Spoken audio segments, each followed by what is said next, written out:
नमस्कार आप सभी को। लास्ट वीडियो में हमने डिस्कस किया था शल्य तंत्र का टॉपिक रक्त मोक्षण, ब्लड लेटिंग। कंटिन्यू करते हैं आज हम। वहां हमने देखा था रक्त मोक्षण का इंट्रोडक्शन, उसके प्रकार या उस रक्त मोक्षण करने की विधियां। दो विधि होती है रक्त मोक्षण के लिए, पहली अशस्त्रकृत, दूसरी शस्त्रकृत। अशस्त्रकृत मतलब जहाँ पे शस्त्र का उपयोग नहीं होना है। तो उनमें कौन कौन से प्रकार आते हैं? श्रृंग, अलाबु और जलौका।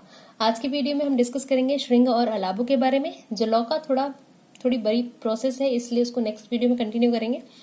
देखते हैं श्रृंग। उष्णम समधुर स्निग्धम गवाम श्रृंग प्रतिकीर्तितम तस्माद्व आतोप सृष्टे तु हितम तद अवसेचने। श्लोक याद करने की जरूरत नहीं है, नहीं होता तो कोई दिक्कत नहीं है। ये बात हम पहले भी डिस्कस कर चुके हैं कि श्रृंग का उपयोग कब करते हैं। तो श्रृंग जो होता है उसका गुण क्या होता है? उष्ण मधुर स्निग्ध। ठीक है, तो स्निग्ध से आप याद रखेंगे, जो स्निग्ध गुण होता है वो वात का समन करता है। इसलिए वात दूषित रक्त के निर्हरण के लिए अपन क्या करते हैं? श्रृंग का उपयोग करते हैं। ठीक है, श्रृंग क्या है? नाम से थोड़ा सा समझ में आ रहा है कि गाय का सिंग होता है जो खोखला होता है। इसका प्रमाण लगभग 18 अंगुल होता है। ठीक है, या इम्पोर्टेंट यहाँ पे यही चीज है कि स्निग्ध गुण होने के कारण इसको उपयोग में लाया जाता है वात दूषित रक्त के निर्हरण के लिए। ठीक है, इसमें क्या करते हैं? जो सींग होता है गाय का, उसका जो अग्र छिद्र होता है, ठीक है, सरसों के बीज के समान चुचुक आकृति या चिकना होता है। श्रृंगावचारण के पूर्व रुग्ण स्थल, मतलब रोगी का जो स्थल है जहां पे अपन को क्या करना है, जहां से रक्त का निर्हरण करना है, उस स्थान पर क्या करते हैं? प्रच्छान लगाकर, कट लगाकर या इंसीजन देकर छत करें। मतलब वहां पे क्या करें अपन? उस जगह को इंसीजन लगाकर कट लगाएं और उस जगह क्या करते हैं फिर? चौड़े मुख पर पतला कपड़ा बांधकर, मतलब जहां पे चौड़ा मुख है, एक सिंग होता है जैसा, ठीक है, तो ये जो चौड़ा मुख है यहाँ पे क्या करेंगे? कपड़ा बांधकर, किसकी सहायता से? रस्सी की सहायता से या धागे की सहायता से क्या करते हैं अपन? कपड़ा बांधेंगे और यह मुख छत स्थान पर लगाकर नैरो ओपनिंग से, मतलब जहाँ पे यहाँ इस जगह से क्या करेंगे? चिकित्सक रक्त को अपने मुख से चूस कर उसका निर्हरण करता है या करे। ठीक, दूषित रक्त निकल जाता है, वेदना शांत हो जाती है। जब दूषित रक्त निकल जाएगा तो वहां जो दर्द है या वेदना है वहां पे वो शांत हो जाएगी।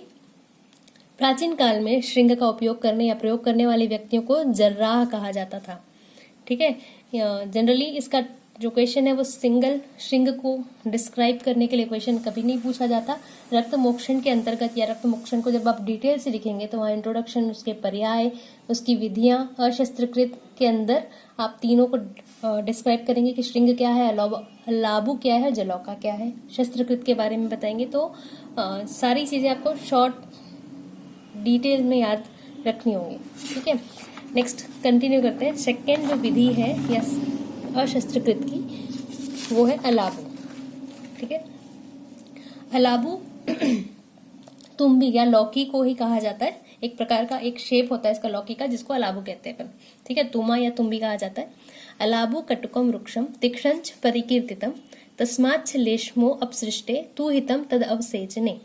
फिर से श्लोक याद रखने की जरूरत नहीं है, अगर नहीं होता है तो बस याद रखेंगे कि इसका उपयोग कफ दूषित रक्त में करते हैं, क्योंकि इसका जो गुण है वो रुक्ष है, तीक्ष्ण है, तो कफ का शमन करता है रुक्ष, कटु और तीक्ष्ण गुण। तो ये आपको याद रखना है कि इसका गुण क्या होता है अलाबु का? वो गुण होता है रुक्ष, कटु और तीक्ष्ण। इसके कारण ये कफ दूषित रक्त का शमन करने में या उसका निर्हरण करने के लिए उसका उपयोग किया जाता है। लंबाई लगभग 12 अंगुल, कोई ऐसा एग्जैक्ट नहीं होना चाहिए कि 12 अंगुल ही होना चाहिए। परिणाम 18 अंगुल। मुख्य भाग इसका सर्पिल होता है। परिधि 3 या फिर 4 अंगुल हो सकती है। मुख्य भाग मतलब जहाँ पे पतला भाग होता है। ठीक है, अलाबु में दीपक प्रज्वलित करके, मतलब इसको क्या करते हैं? पहले सुखा देते हैं, फिर अंदर का जो भी मटेरियल है वो निकाल दिया जाता है। ठीक है, कच्चे अलाबु से इसका उपयोग ऐसा नहीं करते। इसको सुखाने के बाद इसका अंदर का जो मटेरियल है वो निकाल देते हैं, उसके बाद इसका उपयोग किया जाता है। अलाबु में दीपक प्रज्वलित करके कफ दूषित रक्त का निर्हरण करते हैं। इसके प्रकार क्या क्या है? 2 प्रकार के अलाबु मिलते हैं आपको। मधुर रस वाला कुकुरबिटा लैग्नेरिया, यह शाक भाजी में प्रयुक्त होता है। मतलब अपन जो खाने में तुम्बी या तुमा जिसको जनरली बोला जाता है वो है ये, तो मधुर रस वाला होता है। दूसरा प्रकार है इसका तिक्त रस वाला अलाबु, लैग्नेरिया वल्गैरिस। ठीक है, ये कहाँ उपयोग में लाया जाता है? वमन कर्म करवाने के लिए इसका उपयोग किया जाता है। 2 प्रकार के अलाबु होते हैं। कोमल ताजा अलाबू को मुख की ओर से काटकर अभ्यंतर मज्जा को निकालकर अंदर वाला मटेरियल जो भी बीज है या गुदा है उसको निकाल देंगे। खाली हो जाएगा, हॉलो हो जाएगा। हॉलो करना है इसको, मतलब खाली करना है पूरा। उसके बाद रक्त मोक्षण से पूर्व रोगी को सम्यक प्रकार से पूर्व कर्म, मतलब इसमें क्या होगा, पूर्व कर्म मतलब स्नेहन और स्वेदन, ये सब जो पूर्व कर्म होंगे वो करवाएंगे, जबकि ये चीज अपन ने श्रृंग में नहीं देखी है। ठीक, तो अलाबू का उपयोग करना है तो अपन को पूर्व कर्म करवाना है। सर्वप्रथम रुग्ण स्थल पर प्रच्छान लगाकर यहाँ पे भी इंसिजन देंगे, जहां से भी रक्त का निर्धारण करना है वहां पे। उसके बाद एक दीप प्रज्वलित करके अलाबू और रुग्ण की त्वचा के मध्य, मतलब जहां से रक्त निकालना है वहां पे अपन ने क्या किया, दीप प्रज्वलित करके वहां पे रख दिया रुग्ण के शरीर में, और उसको ऊपर से हॉलो जो खोखला अलाबू है उसको ऊपर से वहां पे ढक देंगे।